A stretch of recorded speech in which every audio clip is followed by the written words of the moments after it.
여러분, 안녕하세요. 저는 여러분의 동반자 올백세입니다. 나이가 들면서 많은 분들이 성생활에 대해 고민하고 계실 겁니다. 예전 같지 않다는 걱정, 이제는 그만둬야 하는 건 아닌지 하는 불안감 말이죠.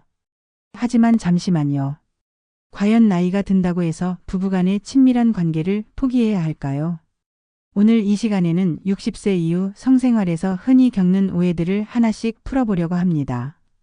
그리고 실제로 어떤 분들이 어떻게 이런 문제들을 해결해 나가셨는지 생생한 이야기도 들려드릴 예정입니다. 여러분이 지금까지 가지고 계셨던 걱정과 부담감이 조금이나마 덜어지기를 바랍니다. 많은 남성분들께서 성관계에서 가장 중요한 것이 크기나 강도, 그리고 얼마나 오래 지속할 수 있는지라고 생각하십니다. 젊었을 때부터 이런 생각을 가져오신 분들이 특히 많죠. 그런데 나이가 들면서 예전 같지 않다는 걸 느끼게 되면 자연스럽게 자신감이 떨어지고 아내 앞에서 주저하게 됩니다. 혹시 여러분도 이런 고민을 해보신 적이 있으신가요? 사실 이런 생각의 뿌리를 살펴보면 우리 사회에서 오랫동안 이어져 온 잘못된 인식에서 비롯된 경우가 많습니다. 젊었을 때 보았던 영화나 소설, 그리고 친구들과 나눈 대화들이 이런 고정관념을 만들어낸 거죠. 하지만 실제로는 어떨까요? 많은 연구 결과에 따르면 여성의 성적 만족도는 단순히 육체적인 요소보다는 정서적 교감과 심리적 안정감에서 훨씬 더 많은 영향을 받는다고 합니다. 67세 이정호님의 이야기를 들어보겠습니다. 그분은 몇 년 전부터 예전만큼 자신 있게 아내와 관계를 갖기 어려워졌다고 하셨어요. 나이가 들면서 몸의 변화를 느끼게 되니까 점점 소극적으로 변하게 되었다는 거죠. 아내 앞에서도 나이가 드니까 이제 그만 이라는 말을 자주 하셨다고 합니다. 그런데 어느 날 아내분께서 이런 말씀을 하셨어요. 여보, 당신이 나를 안아주고 손을 잡아주며 눈을 마주쳐주는 게 훨씬 더 좋아요. 예전처럼 급하게 서두르던 때보다 지금이 더 마음이 편해요. 이 말을 들은 이정우님은 깜짝 놀라셨다고 해요. 자신이 그동안 생각해왔던 것과 아내가 원하는 것이 전혀 달랐다는 걸 깨달은 거죠. 그날 이후 그분은 조금씩 생각을 바꿔나가기 시작했습니다. 성관계 전에 아내와 차를 한 잔 마시며 대화를 나누고 손을 잡고 눈을 마주치는 시간을 더 많이 가졌어요. 그리고 내가 꼭 강해야만 좋은 남편인 건 아니구나라는 걸 받아들이게 되었다고 합니다. 오히려 서로의 마음을 나누고 따뜻하게 안아주는 것이 아내에게는 더 큰 의미가 있다는 걸 알게 된 거예요. 6개월 정도 지나면서 부부 관계가 많이 달라졌다고 하셨습니다. 아내분도 이제야 진짜 우리 시간 같다라고 말씀하시며 두 분 모두 예전보다 훨씬 만족스러워 하셨어요. 이정호님은 나이가 들면서 잃어버린 게 아니라 오히려 더 깊은 걸 얻었다고 말씀하시더라고요. 이처럼 크고 강해야 한다는 부담을 내려놓는 것이 첫 번째 단계입니다. 대신 서로의 감정과 교감에 집중해 보세요. 진심 어린 대화와 따뜻한 애정 표현이 상대방에게는 훨씬 더 큰 만족감을 줄 수 있거든요. 실천할 수 있는 방법들을 말씀드리면 우선 성관계 전에 충분한 시간을 가져보시기 바랍니다. 손을 잡거나 눈을 마주치며 따뜻한 분위기를 만들어가는 거죠. 그리고 예전 같지 않다는 불안한 마음 대신 지금이 더 깊고 의미 있다는 생각으로 접근해 보세요. 상대방도 그런 마음의 변화를 분명히 느낄 수 있을 겁니다. 많은 분들이 성관계는 반드시 침실에서 그리고 미리 계획하고 준비한 상태에서 해야 한다고 생각하십니다. 마치 정해진 순서와 방법이 있는 것처럼 말이에요. 하지만 이런 고정된 생각 때문에 오히려 소중한 순간들을 놓치게 되는 경우가 많습니다. 특히 중년 이후 남성분들의 경우 젊었을 때와 달리 몸의 반응이 예측하기 어려워집니다. 발기가 오래 지속되지 않을 수도 있고 컨디션에 따라 차이가 클 수도 있죠. 그런데 이런 상황에서 오늘 저녁에 꼭 해야지라고 미리 계획을 세워놓으면 정작 그 시간이 되었을 때 몸이 따라주지 않아서 실망하게 되는 경우가 생깁니다. 오히려 순간적으로 생기는 자연스러운 분위기를 놓치지 않는 것이 더 중요해요. 억지로 계획하거나 기다리다 보면 오히려 기회를 잃어버리기 쉽거든요. 여러분은 언제 배우자와 가장 가까워진다고 느끼시나요? 72세 김상호님의 경우를 들어보겠습니다. 그분은 아내와 함께 평소 즐겨보던 드라마를 시청하고 계셨어요. 그날은 특별히 재미있는 장면이 나와서 둘이 함께 웃으며 이야기를 나누고 있었답니다. 자연스럽게 손을 잡게 되었고 김상우 님이 우리도 드라마 주인공처럼 로맨틱하네라며 농담을 건넸어요. 그런데 그 순간 아내분의 표정이 환해지면서 정말 오랜만에 이런 기분이네라고 하시더라고요. 평소 같았으면 나중에 침실에서 라고 생각했을 텐데 그날은 왠지 그 순간이 너무 소중하게 느껴졌다고 하셨습니다. 거실 소파에서 자연스럽게 서로를 안아주고 오랫동안 이야기를 나누며 스킨십을 이어갔어요. 김상우님은 그날의 즉흥적인 사랑이 오히려 연애하던 시절의 설렘을 되살려 주었다고 말씀하셨어요. 미리 준비하고 계획한 것보다 훨씬 자연스럽고 의미 있었다는 거죠. 아내분도 계획된 것보다 순간의 감정이 더 진짜 같다고 하시면서 그 이후로는 둘 다 그런 순간들을 더 소중하게 받아들이게 되었다고 합니다. 몇 주 후에는 아침에 함께 신문을 보다가 또 어떤 때는 저녁에 설거지를 함께 하다가도 자연스럽게 그런 순간들이 이어졌어요. 김상우님은 나이가 들면서 오히려 이런 즉흥적인 순간들이 더 소중해졌다고 하시더라고요. 계획하고 준비하는 것보다 마음이 움직이는 그 순간을 놓치지 않는 게 훨씬 중요하다는 걸 깨달으신 거예요. 성생활에는 정해진 시간과 장소가 있는 게 아닙니다. 중요한 것은 서로 간의 교감이 생겼을 때 그 순간을 자연스럽게 받아들이고 이어가는 것이에요. 굳이 완벽한 준비나 계획이 없어도 괜찮습니다. 실천 방법을 말씀드리면 특별한 준비 없이도 순간의 감정을 받아들여 보시길 바랍니다. 함께 TV를 보다가 차를 마시다가 혹은 산책을 하다가도 마음이 움직인다면 오늘은 그냥 안아줄까? 같은 가벼운 제안으로 분위기를 이어가 보세요. 거창한 계획보다는 자연스러운 흐름이 더 좋은 결과를 가져올 수 있습니다. 성관계는 반드시 밤에만 가능하다고 생각하시는 분들이 의외로 많습니다. 마치 법칙처럼 여겨지는 이런 생각 때문에 하루 중 다른 좋은 시간들을 놓치게 되는 경우가 있어요. 하지만 과연 그럴까요? 사실 의학적으로 보면 남성의 경우 아침 시간에 호르몬 수치가 가장 높아집니다. 테스토스테론 분비가 활발해지는 시간이 새벽부터 오전 중이거든요. 또한 하루 종일 쌓인 피로감이 없는 상태이기 때문에 오히려 아침이나 낮 시간이 몸의 컨디션 면에서는 더 좋을 수 있어요. 그런데도 밤에만 해야 한다는 고정관념 때문에 이런 좋은 기회들을 스스로 제한하고 있는 건 아닐까요? 여러분은 언제 가장 편안하고 여유로운 기분이 드시나요? 69세 최도윤님의 경우를 살펴보겠습니다. 그분은 3년 전 정년퇴직을 하신 후 아내와 함께 보내는 시간이 많아지셨어요. 처음에는 서로 어색해하기도 했지만 점차 새로운 일상에 적응해 나가시더라고요. 특히 아침에 함께 차를 마시며 창밖을 내다보는 시간을 가장 좋아하셨답니다. 어느 날 아침 평소처럼 차를 마시고 계시는데 아내분이 오늘 날씨가 참 좋네. 기분도 상쾌하고라고 말씀하시더라고요. 그 순간 최도윤 님도 왠지 마음이 밝아지면서 자연스럽게 아내의 손을 잡았어요. 둘이 서로 눈을 마주치며 웃다가 이렇게 여유로운 아침이 얼마나 오랜만인지 모르겠네라고 말씀하셨답니다. 그날 자연스럽게 침실로 들어가서 오랫동안 서로를 안아주고 대화도 나누면서 친밀한 시간을 가졌어요. 최도윤 님은 밤에 하던 것과는 완전히 다른 느낌이었다고 하셨어요. 서두르지도 않고 피곤하지도 않고 무엇보다 마음이 여유로운 상태에서 할 수 있어서 훨씬 만족스러웠다고 해요. 그 이후로 일주일에 2-3번 정도는 아침에 그런 시간을 갖게 되셨다고 합니다. 아내분도 아침 사랑은 하루를 시작하는 활력을 준다고 말씀하시며 좋아하셨어요. 최도윤님은 젊었을 때는 몰랐는데 나이가 들고 나서야 아침의 좋음을 알게 됐다고 하시면서 때로는 오후 낮잠을 자다가 깨어났을 때도 자연스럽게 그런 분위기가 이어지곤 한다고 하셨어요. 특히 주말 오후 시간을 많이 활용하신다고 하더라고요. 점심을 먹고 나서 함께 거실에서 책을 읽다가 혹은 음악을 들으면서 대화를 나누다가 자연스럽게 그런 시간이 이어지는 거죠.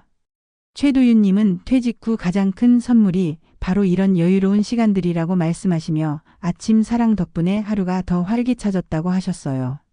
이처럼 성생활의 시간을 밤에만 국한할 필요는 없습니다. 오히려 아침이나 낮 시간을 활용하면 몸과 마음이 더 편안한 상태에서 서로를 만날 수 있어요. 피로감 없이 여유롭게 그리고 자연스럽게 말이죠. 실천 방법을 제안해 드리면 아침에 함께 차나 커피를 마실 때 스킨십을 자연스럽게 시도해 보세요.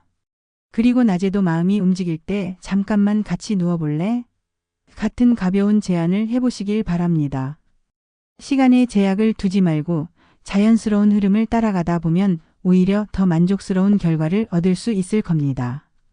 나이가 들면서 여성분들께서 겪게 되는 몸의 변화 중 하나가 바로 건조함입니다. 호르몬 변화로 인해 자연스럽게 나타나는 현상인데 이로 인해 성관계에서 불편함을 느끼시는 경우가 많아요. 그런데 안타깝게도 남성분들이 이런 부분을 놓치고 지나가는 경우가 있습니다. 이런 상황에서 여성분들은 성관계 자체를 피하려고 하게 되고 결국 부부관계가 점점 멀어지게 되는 악순환이 생길 수 있어요. 하지만 이는 충분히 해결할 수 있는 문제입니다. 중요한 것은 서로의 몸의 변화를 이해하고 작은 배려를 준비하는 것이거든요. 여러분은 배우자의 몸의 변화에 대해 얼마나 관심을 가지고 계시나요? 71세 박영수님의 이야기를 들려드리겠습니다. 그분은 몇 달 전부터 아내가 성관계를 피하는 것 같다는 느낌을 받았다고 하셨어요. 예전에는 자연스럽게 받아들이던 스킨십을 조금씩 멀리하는 것 같고 함께 누워 있어도 왠지 불편해하는 기색이 보였답니다. 처음에는 나이가 들어서 그런가 보다라고 생각했지만 시간이 지날수록 뭔가 다른 이유가 있는 것 같았어요. 어느 날 용기를 내서 아내에게 혹시 내가 뭔가 잘못하고 있는 건 아닌지 물어보셨다고 해요.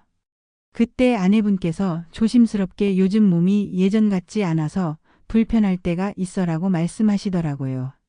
박영수님은 그제야 아내의 상황을 이해하게 되셨어요. 인터넷으로 관련 정보를 찾아보고 약국에서 상담도 받아보셨답니다.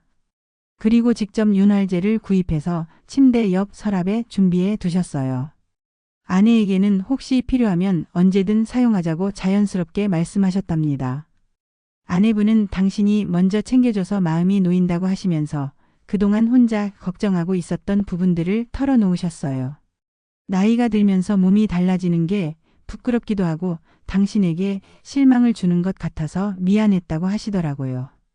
박영수님은 그런 걸로 실망할 내가 아니지 않느냐. 오히려 불편한 걸 참고 있었다니 내가 더 미안하다고 답하셨답니다. 그날 이후 두 분의 관계가 많이 달라졌어요.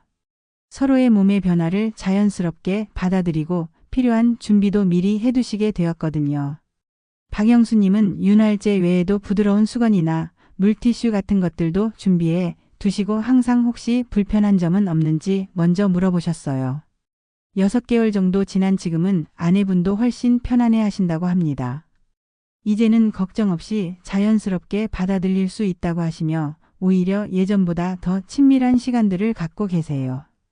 박영수님은 작은 배려가 이렇게 큰 변화를 만들 줄 몰랐다고 하시면서 나이 들어서 배운 것 중 가장 소중한 것이라고 말씀하셨어요. 윤활제는 단순한 보조제가 아니라 성생활의 엔진 오일과 같은 역할을 합니다. 나이가 들면서 자연스럽게 필요해지는 것이므로 미리 준비하고 당연하게 받아들이는 것이 좋아요. 남성이 먼저 준비하고 챙기는 배려가 부부간의 신뢰를 더욱 깊게 만들 수 있습니다. 실천할 수 있는 방법들을 말씀드리면 우선 윤활제를 미리 구비해 두고 부족하지 않도록 항상 채워두세요. 그리고 아내에게 혹시 불편한 점은 없는지 먼저 물어보는 습관을 만들어 보시기 바랍니다. 작은 배려 하나가 서로의 마음을 훨씬 가깝게 만들어줄 수 있을 겁니다.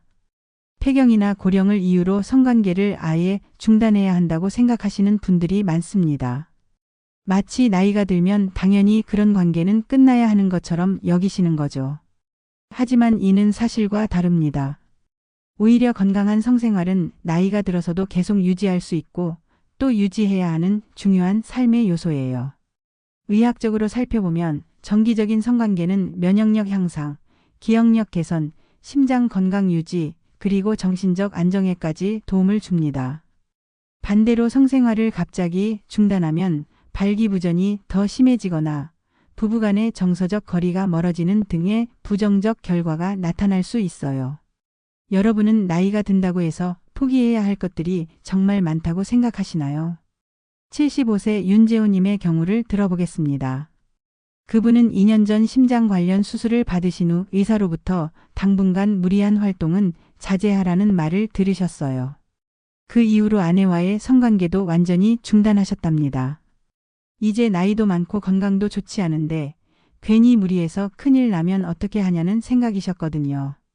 처음 몇 달은 그럭저럭 지나갔지만 시간이 갈수록 뭔가 삶의 활력이 줄어드는 것 같았어요. 아내와의 대화도 줄어들고 함께 있어도 예전 같은 친밀감이 느껴지지 않았답니다.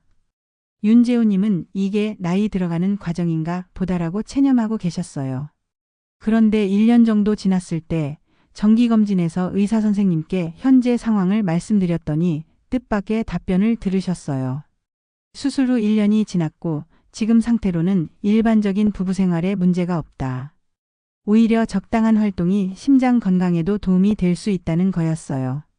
윤재호님은 의사가 괜찮다고 하는데도 왜 나는 계속 두려워했을까라는 생각이 드셨다고 해요. 집에 돌아와서 아내와 그 이야기를 나누었어요. 아내분도 사실 나도 그리웠지만 당신 건강이 우선이라고 생각했다고 하시더라고요. 그날 밤 오랜만에 서로를 안아주면서 우리 다시 시작해 볼까라고 말씀하셨답니다. 물론 처음에는 조심스러웠어요. 예전처럼 자신 있게 할 수는 없었거든요. 하지만 서두르지 않고 천천히 서로를 배려하면서 시간을 가져보니까 오히려 더 깊은 만족감을 느낄 수 있었다고 해요. 윤재호님은 다시 살아있다는 느낌을 받았다고 하시면서 왜 그동안 이걸 포기하고 살았나 싶었다고 말씀하셨어요. 아내분도 우리가 여전히 부부임을 확인하는 소중한 시간이라고 하시며 두 분 모두 전반적인 삶의 만족도가 높아졌다고 하셨답니다. 윤재호님은 나이나 건강을 핑계로 포기할 게 아니라 할 수 있는 만큼 자연스럽게 이어가는 게 중요하다는 걸 깨달았다고 하시더라고요. 지금도 일주일에 한 번 정도는 꾸준히 그런 시간을 갖고 계신다고 합니다. 무리하지 않는 선에서 서로를 배려하면서 말이에요. 윤재호님은 이제 진짜 행복한 노년을 보내고 있다고 말씀하셨어요. 나이와 폐경은 성생활의 끝이 아닙니다. 다만 방법이나 빈도에 조금씩 변화가 있을 뿐이죠. 중요한 것은 할 수 있는 만큼 자연스럽게 이어가는 것입니다. 건강상의 문제가 있다면 의사와 상담해 보시고 괜찮다는 판정을 받으시면 주저하지 마세요. 실천 방법을 말씀드리면 나이가 많아서 같은 핑계를 버리고 작은 시도라도 꾸준히 해보시기 바랍니다. 그리고 정기적으로 스킨십과 대화를 통해 친밀감을 이어가세요. 나이는 숫자에 불과하고 진정한 사랑에는 유효기간이 없다는 걸 기억해 주시길 바랍니다. 여러분, 오늘 함께 나눈 이야기들이 어떠셨나요? 성관계는 단순히 육체적인 행위가 아닙니다. 나이가 들어도 서로의 존재를 확인하고 삶의 활력을 되찾는 소중한 시간이에요. 젊었을 때와는 다른 방식이지만 오히려 더 깊고 의미 있는 교감을 나눌 수 있는 기회가 될 수 있습니다. 크기나 강도에 대한 부담은 내려놓으시고 대신 서로의 마음과 감정에 집중해 보세요. 계획된 시간보다는 순간의 자연스러운 흐름을 소중히 여기시고 밤이 아닌 다른 시간들도 활용해 보시기 바랍니다. 서로의 몸의 변화를 이해하고 작은 배려를 준비하며 나이를 핑계로 포기하지 마세요. 지금의 나이에 맞는 방식으로 사랑하고 순간을 놓치지 않고 작은 배려를 더하며 관계를 이어가시길 바랍니다. 건강한 성생활은 단순히 부부만의 일이 아니라 여러분의 삶 전체를 더욱 빛나게 만들어 줄 것입니다. 여러분 모두가 나이가 들어도 사랑스럽고 활기찬 일상을 이어가시길 진심으로 응원합니다.